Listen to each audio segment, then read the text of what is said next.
Okay, so I just looked at the stats in China for, well, electric car sales. And the strange thing is that even though the Chinese love European car brands are not really selling EVs in China. Other than the Volkswagen ID series, sales are pretty much almost nil for EVs from premium car makers in China. Now you think that's not a big deal. Well, it is. You know why? Well, for a lot of these car companies, China is their biggest market. China is the largest car market in the world. So if they lose China, they're basically screwed.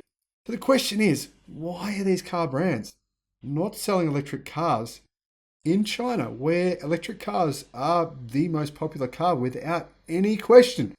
Just last month, 17% of all cars in China sold were electric. Hello, my friends. Welcome to the Electric Viking. My name is Sam Evans. Great to have you here on the channel. Thank you for subscribing. Thanks for liking the videos. There's been a huge influx of new subscribers over the last week. It's been pretty incredible, actually. I'm shocked, but I shouldn't be, because you know what? The content on here is not bipartisan. I don't sell one brand. I don't promote a brand, particular vision of the world. I don't have any preconceived ideas that Tesla are the kings of everything and we should only talk about Tesla. They are great. Don't get me wrong. I'm invested in Tesla. Fantastic. However, I talk about all car brands and I talk about the future based on what I think is likely to happen. And that includes everybody in the industry. So that's one of the key reasons I think that some people like this channel. So thank you once again and all the Patreon subscribers. Supporters have come on. I'll put a link in the description below if you want to join Patreon and support the channel. It means a huge amount to us in terms of getting the message out there and spreading it out there more. The more videos we can make, the more people will become aware of electric cars and how much better they are than crappy old ICE cars. I've got a crappy old ICE car and I want to get rid of that piece of crap as soon as I can. Anyway, while I was thinking about the Chinese car market and how these premium automakers are not selling electric cars in China and their car sales are beginning to significantly decline as a result, there was actually an article on CNEV Post talking about why people in China don't want to buy EVs from BMW, Mercedes, or other premium, or Audi, and other premium automakers in China. The main points of this article, which was actually written in Mandarin in Chinese, were the following. Even if the prices of Mercedes-Benz, BMW, and Audi's electric cars are reduced by 50%, the specifications of their cars still lag behind new Chinese car makers who are only a few years old across the board and do not even support over-the-air updates. So they're saying that the electric cars from these mainstream, well, not mainstream, but these legacy premium automakers are behind current cars from new Chinese startups like NIO, XPeng, and there's actually a range of others that are Leap Motor, they're another one, Li Auto, and there's over 300 electric car manufacturers in China. If you actually look at some of my videos and you look at some of the details in these cars, look at the interiors of these cars, yeah, you'll see that they're actually pretty damn impressive. Then you look at the actual tech specs of them. Well, if you compare the Japanese automotive industry, you look at the technology in current Japanese cars, even current European cars as well, and you compare that to the technology in new Chinese EVs, I'm sorry, it's not comparable. It's just like the new Chinese EVs have far better technology. They do. It's just a reality of the situation we're in right now. And I don't have anything in the game. I think what China's doing globally sucks. They're doing stuff that I don't like. So I'm not trying to promote China here. I'm just promoting the facts.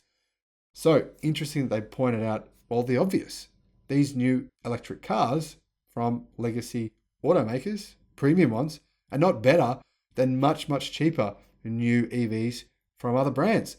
I mean, look at it. The BYD Tang, the new model, 700 kilometers of range. Why would you buy an Audi which has 400 kilometers of range and costs more than twice as much? Doesn't add up. So the other thing is that they mentioned in the article, the driving experience tends to be similar to that of a petrol vehicle because they're primarily made on petrol vehicles. They also said there is no advantage in range. There's usually a disadvantage. The range of these models is actually shorter than comparable Chinese vehicles, which cost much less. And the price of their electric cars is very high. So it's difficult for them to impress consumers because these consumers are tech savvy. They're not idiots who are just saying, hey, it's an Audi, hey, it's a Mercedes, I want it. They're actually saying, well, what's the range? Well, what's the technology? Well, does it have over-the-air updates? What kind of battery technology does it have? Does it have lithium iron phosphate batteries? Does it have a blade battery? I mean, is the battery better than the blade battery? Tell me, am I getting, I mean, that's basically the nuts and bolts of the car, isn't it? That's the main thing you're buying. Is the battery better? No, it's not. Oh, well, why should I want to buy it? At present, the article says, the electric cars launched by Mercedes-Benz, BMW and Audi are all based on fuel car modifications. These are the cars available in China, not on a dedicated pure electric vehicle platform, which has the advantage of low cost, way better packaging. I mean, no transmission tunnel. It's a joke that you can buy a Mercedes with a transmission tunnel. There's no transmission in it. It's just an empty freaking passageway. It's just ridiculous. Now, they're saying as a result of these vehicles being built on ICE car technology, they lag behind in performance, intelligence, ability to have over-the-air updates, and of course in price as well. It actually makes them cost more. Now, the article went on to say that Mercedes-Benz, BMW and Audi's advantage is built on an engine and transmission, or perception of that engine and transmission being better than their competitors. But in the era of electric vehicles, it is not difficult for any car company to provide a power experience comparable to that of a luxury fuel car.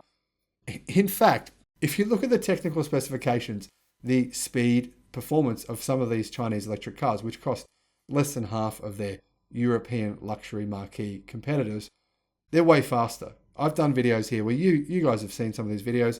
The performance of some of these vehicles is insane. You can buy an SUV in China for $40,000 with a range of 700 kilometers with 380 kilowatt. That'll do 0 to 60 miles an hour in less than 4 seconds and has 20-inch touchscreens. And, there's nothing even remotely close to that from any European manufacturer. Full stop. Nothing. I mean, you can't even buy anything that's similar to this for any amount of money. So why pay double for something that's halfway there? Makes sense to me.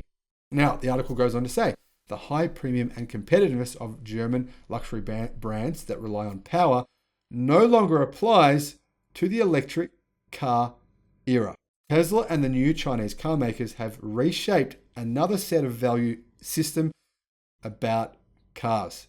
People's measurement of electric cars is no longer about interior power and handling, but range, intelligence, and technology. And this is where Tesla and Chinese car manufacturers are leading the industry, where it actually matters. Now, is it just me saying this? No. Is it just the article saying this? No. Other people? Well, who else is saying this kind of stuff? Well, the CEO of Volkswagen, Herbert Diess, is saying this kind of stuff. That's why they want to fire him, because he's telling truth bombs. I don't like using that phrase, but that's what he's doing, telling the truth. You know what the truth is? It's damn scary. It's very scary. Let's be frank. The future is, it's good and bad. What's the good? The good is you're going to have access to electric cars that are unbelievable. Range is going to be, you don't even mention the word range. You won't have to say, hey, buddy, I've got an electric car with 800 kilometers of range. You'll say, hey, buddy, you got a car with 1,000 kilometers of range. No one's going to care anymore. Range is going to be so long in the future that it's just not going to be something you talk about. It's going to be more about technology. It's going to be more about the experience, autonomy, things that car companies in China and software companies are working on, believe it or not. So if you want to know what is going on in this industry, you need to watch more of my videos about the Chinese car industry. I've made probably hundreds of them over the last 6 months. And those cars are going to be the ones that you can choose from to buy or to invest in those companies over the next decade. Hope you've learned something from this video. I certainly learned something from this article. I learned that I'm not the only one that sees through brand strength, and that the brand strength of the Germans, even in a country like China where brand strength in the past meant everything, has begun to fade forever. Thanks for watching the channel. Looking forward to seeing you again on the next one. Bye-bye.